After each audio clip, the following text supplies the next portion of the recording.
ښځه په خاوند پټه او خاوند په ښځه پټه. دا ستاسو جامه ډېره بهترینه نکته ده. یو په جامه سړی پټي که نه، په جامه سړی پټي نو خاوند باندې ښځه پټه او خاوند په ښځه پټي. د ده عورت بل چاته نه ښکاره کېږي. دویم په جامه کې زینت دی. زینت سړی چې کپړې واغوندي څومره ښکلی شي. نو د ښځې دپاره زینت خاوند دی او د خاوند دپاره ښځه زینت دی. د ښځې چې خاوند دی د دې زینت نشته، د دې لباس نشته. او داسې دا خاوند چې بې ښځه ګرځي که نه، د ده زینت نشته، د ده لباس نشته، د ده ښایست نشته دی. هسې به دې ځان خوشحالي. کله څوک سپي ساتي په حجرو کې جو په دې ځان خوشحالي، څوک ښکار له ځي جو دا ورته د خوشحالۍ او د سکون یوه ذریعه ښکاري. څوک چمنې جوړي کړي جو دای د خوشحالۍ یوه ذریعه ځان له جوړه کړي. نه، په دې هېڅ شي کې خوشحالي نشته دی.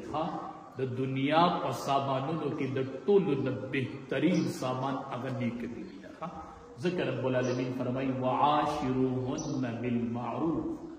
ښځه تاسو دپاره لباس دی او تاسو د هغې دپاره لباس. خبرې د ژوند د آدابو او د معاشرې نه به ځان خبرو. نبی علیه السلام چې کوم فرمودات ویلي دا ډېرې ژورې خبرې دي. د دواړو جهادو سردار فرمایي د قیامت په ورځ به د ټولو نه بد په مرتبه کې ناکاره مرتبه به د چی د الله په نزد به ناکاره مرتبه د قیامت په ورځ شر الناس ډېر بد حالت والا او ناکاره حالت والا به هغه د ښځې خاوند وي چې هغه د بیبي سره شپه تېره کړي او سهار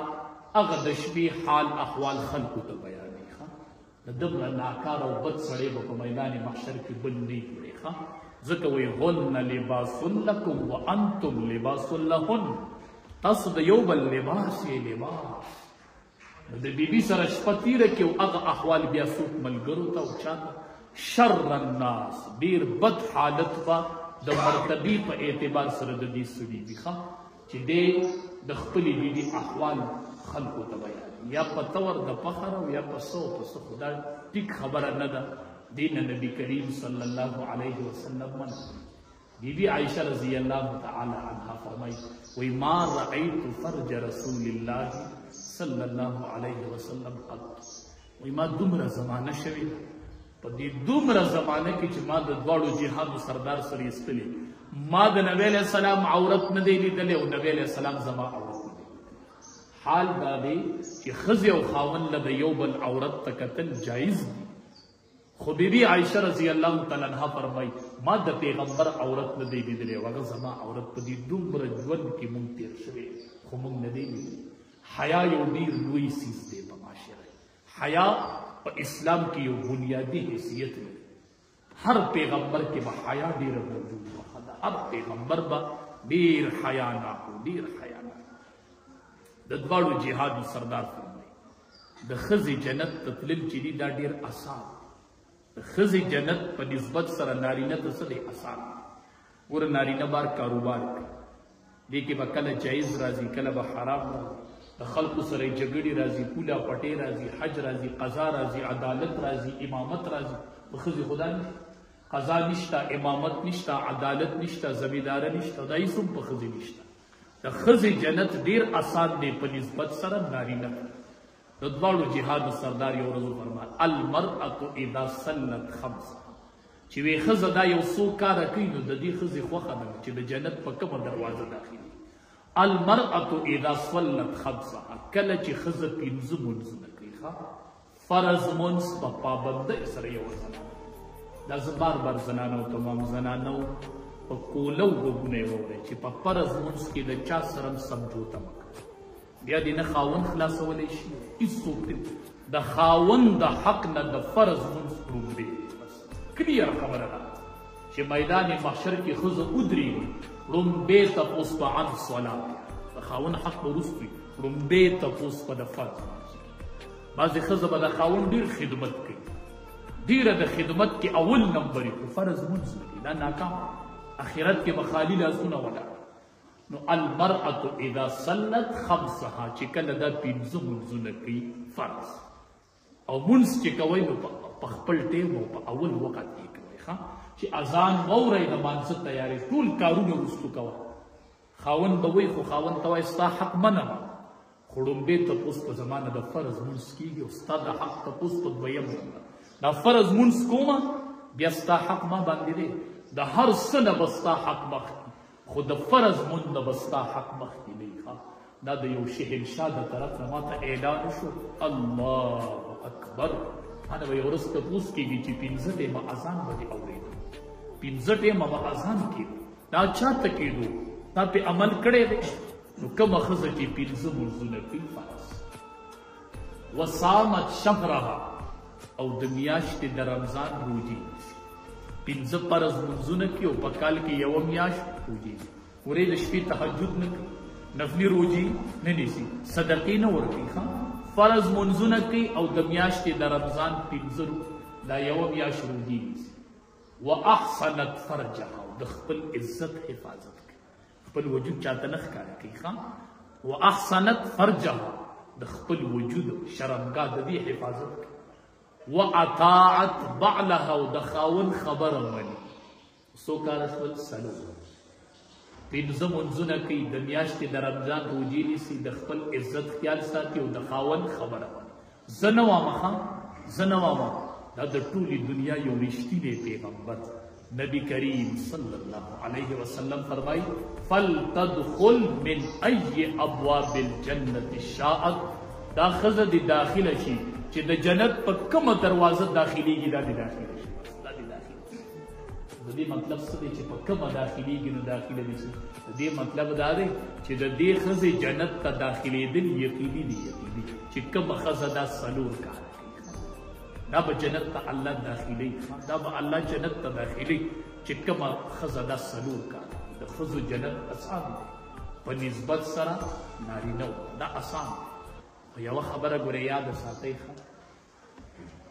نبی کریم صلی الله علیه وسلم فرمایي ثلاث جدهن جد وهزلهن جد درې شیزونه داسې دي چې د هغې رښتیا هم رښتیا دي او ګپ هم رښتیا دي دې به ګپ نه لګوئ درې څیزونه داسې دي چې د هغې رښتیا هم رښتیا دي او ټوکې هم رښتیا دي ګورئ په دې کې به ټوکې نه کوي یو هغې کې الطلاق و طلاق سره به ټوکې نه کوي طلاق که دې په رښتیا ورکړو نو طلاق دی که په ګپ کې دې طلاق ورکړو نو طلاق دې ته به نه ورنږدې کېږي بل پکې النکاح یو نکاح په نکاح کې ټوکې نه وي چې ایجاب او قبول وشو ګواهان ناسو بس کیسه ختمه شوې ده وایي ما ګپ لګولی بس دا د ګپ شی دی نه دا یو رجعت نو دا درې شیزونه چې دي د دې ټوکې هم رښتیا دي او رښتیا هم رښتیا دي بیا به نه وایي چې طلاق مې ورکړی دی زه غوسه وم خلک خو په رضایي په حالت کې څوک طلاق ورکړي چې ښکلی خوشحاله ناست یو بیبي ته به وایي چې راشه زه تاله طلاق درکوم خو دا غوسه نو ځکه طلاق ورکړي بیا وایي زه نشې حالت کې وم وایي څه نشه دی چېرته چرس مرس څښي خو علما وایي زجرن طلاق واقع کوي دا نشه ولې دا خو لا بل جرم دی دې کې به ګپ نه لګوئ نن معاشره کې د طلاقو لږه هوا الوتې ده هر سړي په خوله طلاق پراته دي بس معمولي خبر او طلاق د دواړو جهادو سردار فرمایي چې کومې ښځې د خاوند نه بغیر د عذر نه د طلاقو مطالبه کوي بعضې ښځه اسې عادت وي ماله طلاق راک نبی علیه السلام فرمایي چې کومې ښځې د خاوند نه د طلاقو مطالبه کوله بغیر د عذر نه نبی علیه السلام فرمایي په دې ښځه باندې د جنت بوی حرام بوی به پې ملګي چې دا د خاوند نه د طلاقو مطالبې کوي بغیر د عذر ته خبرې ابغض المباحات چې کوم شیزونه حلال دي په هغې کې د الله په نزد د ټولو نه مقبوض څیز چې دی الطلاق خبرې طلاق په وجه خو خاندانونه پرې کېږي د طلاق په وجه خو رشتې کټ کېږي د طلاق په وجه خو په معاشره کې دنیا اختلافونه پیدا کېږي نو بغیر د عذر نه چې ښځه د خاوند نه د طلاق مطالبه کوي نبی علیه السلام فرمایي په دې ښځه باندې د جنت بوی حرام دی بوی به پې چې دا د خاوند نه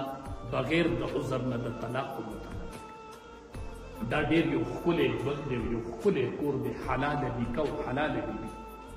دې منځ کې دا خبرې وکړه د دواړو جهانو سردار صحابه کرامو ته وفرمیل اکمل المؤمنین ایمانا کامل مومن درته وښیم کامل مومن به څنګه پېژنې چې د دې سړي ایمان کامل دی د دې پته به څنګه لګي اکمل المؤمنین ایمانا احسنهم خلقا چې د چا اخلاق ښایسته او دا کامل مؤمن دی دا کامل مؤمن چې د چا اخلاق ښایسته اوی وخیارکم خیارکم لنسائهم تاسو ټولو کې وي تاسو ته غوره کس ښیم غوره کس تر تو ښیم وي او وی تاسو ټولو کې غوره کس هغه دی چې هغه د خپلې بیبي سره ښي دا په ټولو کې غوره دی ګاونډي سره ښه دی لارې کوڅې جوړوي ښه دی پناهي کارونه کوي خو د بیبي سره ښه نه دی نبي علیه السلام وایي دا ښه نه دی ښه هغه دی خیارکم لنسائهم چې د خپلو بیبیانو سره ښه وایي زه په تاسو ټولو کې غوره یم ځکه چې زه په تاسو ټولو کې د خپلې بیبي سره ښه یم زه د بیبیانو سره ښه یم چې په تاسو ټولو کې نبی علیه السلام فرمایي زه غوره یم ځکه چې زه د خپلو بیبیانو سره ځکه چې زه د خپلو بیبیانو سره د دواړو جهانو سردار فرمایي ثلاثة لا تقبل له صلاة درې کسان داسې دي چې د دې عبادت نه کوي عبادت نه قبلي منځ نه قبلېږي او نیکۍ په بره نه خېږي درې کسان چې د هغې منځ هم نه قبلېږي او عبادت یې په بره نه خېږي دی کم درې کسان العبد العابد یو هغه غلام چې د خپل مالک نه تښتېدلی بګوړه غلام بګوړه غلام اوس خو غلامان نشته که نه خو په مالک په غلام باندې د مالک ډېر حق دی یو عبد عابد هغه غلام چې هغه د خپل مالک نه تښتېدلی وي څو پورې دی واپس شوی نه دی د ده مونځ الله نه قبلي او د ده نیکۍ په بره نه خېږي دویم د دواړو جهانو سردار وفرمایي دویم هغه ښځه چې د هغې نه خاوند هغه ښځه چې د هغې نه خاوند خپی مونځ الله نه قبلي او نیکۍ په بره نه خېږي نیکۍ په بره نه خېږي بس چې خاوند ترې نه ناراض خفه دی د دې ښځې مونځ نه قبلېږي او نیکۍ بره نه خېږي او درېیم یو سړی نشه وکړي د نشې په حالت کې که دې مونځونه کوي د الله نه نیکۍ په بره نه خېږي چې څو دی په هوش کې لري د دې دریو کسانو مونځ الله نه قبلوي او نیکۍ په بره باندې نه خېږي بعضې ګناهونه یې مونږ ته یې پته نه وي معاشره کې مونږ په هغې کې مبتلا یو خو مونږ ته یې پته نه صحابي راغی نبی کریم صلی الله علیه وسلم ته فرمایي د الله حبیب ما ته د ښځې حق وښیه د ښځې حق څه دی په خاوند باندې د ښځې حق څه دی نبی علیه السلام ورته فرمایي ډېر ښکلی اسان حق یې بیان وی چې په خپله څه خوري نو هغه پرې خورا چې په خپله په هوټلو کې ډوډۍ خوري کور تش ساګ راوړي او ټیپرو ترې کار ویلي نو دا د ښځو حق ضایع په خپله بار په هوټل کې خوري غوښې خوري او کور ته ساګ ټیپر راوړي د ښځې حق دی ضایع چې څه خوري هغه به په ښځه خوري ټیک ده وی دویم حق یې دا دی چې څه اغوندي نو هغه په ښځه اغوندي څه مطلب چې ځان له قیمتي کپڑا اغوندي نو په بیبي به هم قیمتي کپڑا اغوندي ښه د وس مطابق چې په خپله مالدار یې ځان له ښه اعلی کپڑا اغوندي نو بیبي له به هم اعلی کپڑا راوړي ښه شریعت ته مجبوره کوي نه چې غریب یې نو ته ځان له کمزوري کپڑا اغوندي نو بیبي له هم کمزوري راوړه خو چې په خپله څنګه کپڑا اغوندي هغه به ابي ولا تضرب الوجه بیبي به په مخ نه وکړي په مخ په ښځې له ګزار نه ورکړي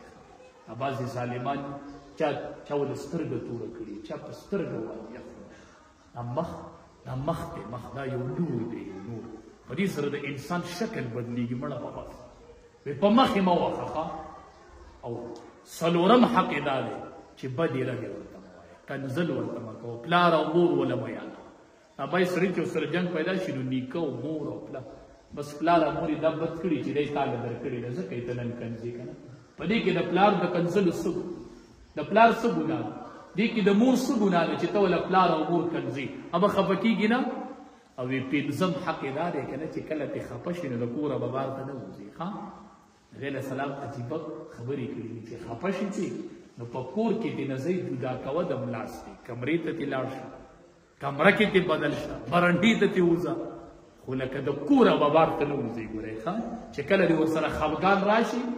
وهجروهن فی المضاجع صرف د ملاس تې ځای ته جدا کوه کور نه به بهر ته نه وځئ ګورئ باید سړی خفه شي ولاړ شي دوه درې ورځې بیا موبایل بند کړې دا خبره ټیک نه ده ښه چې هجرت کوي نو په کور کې به د بیبي نه کوي ښه چې دغه دې ورسره راشي اړیک دې ورسره راشي نبی کریم صلی الله علیه وسلم منو کړل وی ښځې به نه وښایي وی ښځې به نه وښایي په دې کې شکایات راغلې د الله حبیب ښځې خو وي تا وی چې مې وښایي نو خبره بل طرف ته لاړه ښځې زورورې شوې چې نبی علیه السلام یې زه وښایي اجازه دې د وښلو ورکړو چې په دې کې نور شکایات سیوا شو چې خلکو په وښلو شروع نبی علیه السلام یې دا خلک غوره نه دی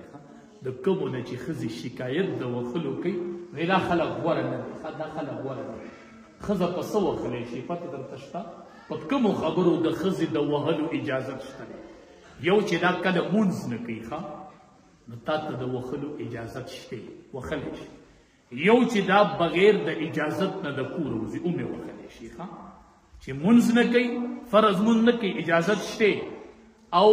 بل دا چې د کوره بې اجازت وځي تا ته اجازت د وښلو شته دی بل چې ته ورته وایي چې ما ته ځان ډولۍ ما ته ځان سنبال که او دا ځان نه سنبالي نو د وښلو اجازت شته ښه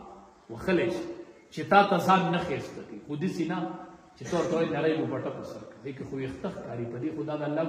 نه نه نه نه چې خاوند مطالبه د زینت وکړي چې ما ته ځان ډولۍ که خو د شریعت په حدودو کې دننه او دا ځان نه ښایسته کوي اجازت شته ښه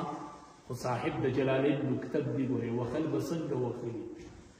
وښلو کې به خیال کوي ښه چرته وینه ونه ټکېږي ګورې ځای تور نه شي ښه هډوکې کریک نه شي ګورې دغه وښل نه دي بیا به دې کې به ګیر شي ګورې ښه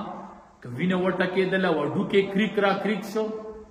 نو بیا به دې کې نښتې ګورې ښه خو له ګونه بدل کړي ګونه ونه بدل کړي ګونه چې د دې وښلو به څه کوي یو صحابي راغی نبی علیه السلام ته ویل زما غلام کله ناکله سرکشي کوي نو زه ورته قار دړ وکړم نو دا به ټیکي لکه گزار پې وکړمه وقارېږم ورته کار صحیح نه کوي نبی علیه السلام ته وی دا ټیک دی نبی علیه السلام ورته وی او قیامت کې به تله لګېدلي وی دې غلام چې ستا څومره نافرماني کړې دا به هم تلې ته وخېږي او تا چې څومره سزا ورکړي دا به هم وتللی شي نو کو تا سزا کمه ورکړي نو په غلام ستا حق پاتې دی او کو تا سزا ډېره ورکړي نو تا نه به الله تپوس کوي او که نه دا به تلل شي ښه د بیبي جرم به هم تلل شي او ستا سزا به هم تلل شي ښه د بیبي جرم به هم تلل شي د چا په ډوډۍ کې مالګه سیوا کې او ته پرې راباندې او د زناورو په شانې وډبئ نو دا به هم وتلل شي چې په ډوډۍ کې دې مالګه سیوا شي او دا خو د خدای یو بنده و تا نه لږ کارونه خطا کېږي تا نه لږ هیر کېږي نو دا به م الله وتلي او ستا د زناورو په شان ډبول به م الله کوي ښه بیا به انتقام بیا به درنه انتقام اخلي نو معاشره کې به ښکلی ژوند تېرو ښه نبی علیه السلام فرمایي وخیارکم خیارکم لنسائهم په تاسو ټولو کې غوره کس هغه دی چې هغه د خپلو بیبیانو سره ښه کور کې د بیبي سره ښه سلوک دی ته وایي مولي صاحب د خاوند حق څومره دی د ښځې خو دغه حقونه شو خپله څه خوري هغه به پرې خورئ خپله اغوندي هغه به پرې اغوندئ په مخ به یې نه وهي بدې ردې به ورته نه وایي او د کوره به ترې نه وځي چې خفه شي ښه په کور کې به ترې جدا کېږي خو کور نه به وځئ نه ته وایي مولي صاحب د ښځې باندې د خاوند حق څومره دی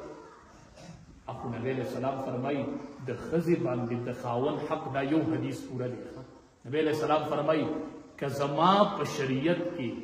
په دین اسلام کې سجده جایز وي لامرت المرأة ان تسجد لزوجها ما به ښځې ته حکم کړی چې خاوند ته سجده لګوه که دا جایز وي د خاوند حق دا د ښځې حق منم خو د خاوند د حق برابر نه دی وایي که دا جایز وی ما به ښځې ته ویلي چې ښځه د خاوند ته سجده لګوي لامرت المرأة ان تسجد لزوجها ما به ښځې ته حکم کړی چې دا د خاوند ته سجده ولګي که چېرې په شریعت کې سجده د تعظیم روا وي او بل چاته سجده کول روا وي نو ما به ښځې ته حکم کړی نبی علیه السلام فرمایي د خاوند حق دومره ډېر زیات دی په ښځه باندې خبر یې زمونږ علاقو کې ښځه مړه شي هر سړی چې مړ شي خلک وروستو تفسیري کوي که د تذکیرې کې جسي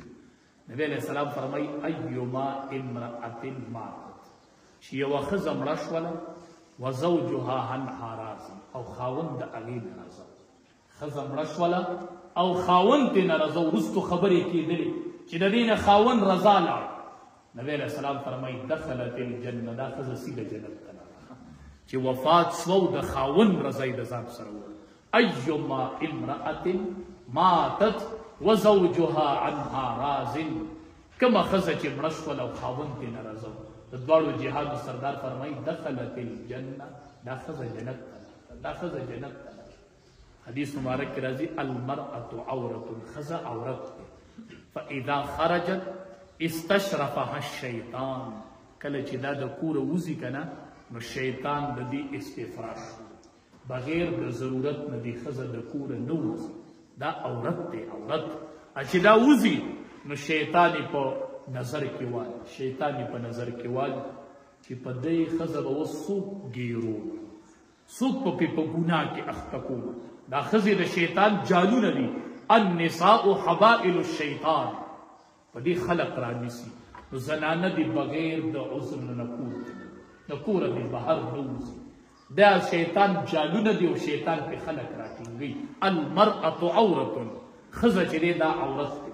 بغیر د ضرورت نه دي ښځه د کوره نه وځي. او کومه ښځه چې د خاوند د اجازت نه بغیر د کوره ووتله او خاوند پې خفه دی، دا ووتله د واپسۍ پورې چې دا څومره قدمونه علي د ځمکې نه واله د اسمانه پورې، دا ټول پې لعنت راکېږي. دا په لعنت کې ډوبه روانه ده، ډوبه چې کله دا د خاوند د اجازت نه بغیر د کوره ووځي. دا عورت ښځه به بغیر د خاوند د اجازت نه د کوره نه وځي، او چې په ضرورت ووځي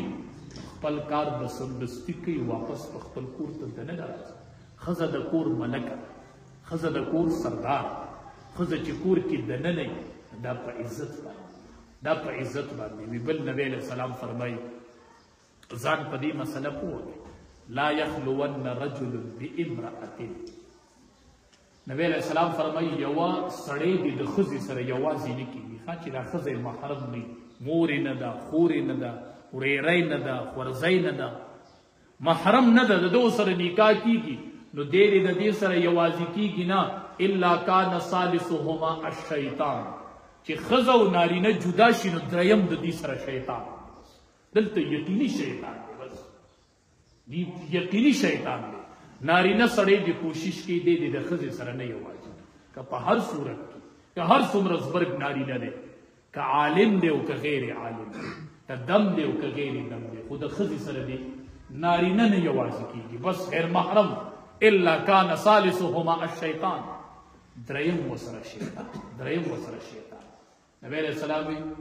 دی دې نه دي ښځه دې پرده کوي، ښځه دې نارینه سره نه جدا کړي. نو صحابي تپوس وکړي یا رأیت الحم، الله حبیب د لیور څه حال، د لیور سره یوازې کېدی شي؟ نبی علیه السلام ورته وفرمیل الحم الموت، لیور چې دی دا مرګ دی. څنګه چې د مرګ نه سړی لرې تښتي داسې به ښځه د لیور نه لرې اوسي. الحم الموت، لیور وی مرګ دی، مرګ. دا نبی علیه السلام ویلي، لکه مونږ وایو منظرې مرګ دی، خو منظرې له ورلېږو الاسد الموت، منظرې مرګ دی. داسې لیور امام الانبیا چې فرمایي که نه چې الحم الموت، په دې کې به صحیح د پیغمبر خبرې د سرو زرو نقش دی او د کاڼي کرښې دي. وی الحم الموت، لیور مرګ دی، مرګ. داسې به ترې دا ښځه ځان ساتي لکه د مرګ نه چې ځان ساتي، داسې به ترې لرې اوسېږي. نو معاشره کې نیکه بیبي دا ډېر لوی نعمت دی د الله د طرف نه. حلالې بیبیانې الله د چا نصیب کړي د الله کې شکر وباسئ. بس غیر محرمو ته نظر مه کوئ، غیر محرمو ته مه ګورئ. حدیث مبارک کې راځي یو نظر چې اچانک د سړي ولګي دا معاف. اوس ته په لاره روان یې، اچانک ته ګاډي نه کوشتې زنانه باندې دی، اچانک نظر، خو دویم نظر به نه ورپسې کوي، دویم نظر به نه ورپسې کوي. د دې به الله تپوس کوي، دویم نظر به نه ورپسې. نبی علیه السلام صحابي را روان وړونه بیبیانې وي نبی علیه السلام سره. نبی علیه السلام ورته وي کته ګوری وي عبدالله ابن ام مکتوم را روان دی. اوس ښځې سړي وایي زموږ ړه پاک دی، ستا ړه پاک دی، ستا نه زه تپوس کوم. دور د نبی علیه السلام دی، ښه د قرآن د نزول دور دی، او عبدالله ابن ام مکتوم را روان دی، هغه صحابي را روان دی چې د هغه باره کې رب العالمین سوره عبس را نازل کړی. داسې صحابي را روان دی چې دی به راغی، نبی علیه السلام به ورپاسې څادر به ورته خور، وایي زه تا ته هرکلی وم، تا باره کې زه رب رټلی یم، ما له رب زوره نه راکړي. داسې صحابي دی. عبس وتولى ان جاءه الاعمى، دا د هغه په باره کې را نازل شوی. هغه را روان دی. دلته د نبی علیه السلام بیبیانې را روان، د د مؤمنانو میندې روان او دور د قرآن د نزول دی امام الانبیاء دور دی نبی علیہ السلام ورته نظرونه ښکته کړي ولې وی عبدالله ابن ام مکتوم را روان دی ویل الله حبیب دې خړون نه دی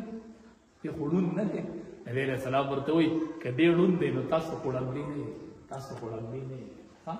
موږ زنانه ته وایي تصویر ته موږ وړو دې خو ما نه یې دې تا نه یې خو ته یې ایلي که نه ته یې ایلي که نه ته خو یې ایلي که نه که تا نه یې نو ته خو یې ایلي که نه نو دا ټیک نه ده چې زنانه د نارینه ته نظر کوي ښه که هغه په موبایل کې دی که هغه په ټي وي کې دی که هغه په تصویر کې دی ښه خو چې غیر محرم دی هغه ته به نه ګوري که عالم دی او که غیر عالم دی ښه دا فرق پکې نشته دی ښه که عالم دی او که غیر عالم دی خو چې غیر محرم دی نه به ګوري ورته ښه عبدالله ابن ام مکتوم ړوند صحابي را روان دی نبی علیه السلام بیبیانو ته وایي نظر ښکته کوئ نظر ښکته کوئ تاسو خو ړندې نه یې که که هغه تاسو نه وي نو تاسو اینئ نه نو زنانو ښکلی ژوند تېر کوي د بیبي فاطمې رضی الله تعالی عنها په لار روانې شئ د بیبي عایشې په لار روانې شئ رضی الله تعالی عنها ځان د بیبیانو سیرت ګورئ د هغې ژوند زده کوئ او د هغې په لار باندې ځئ مرګ ډېر اچانک راځي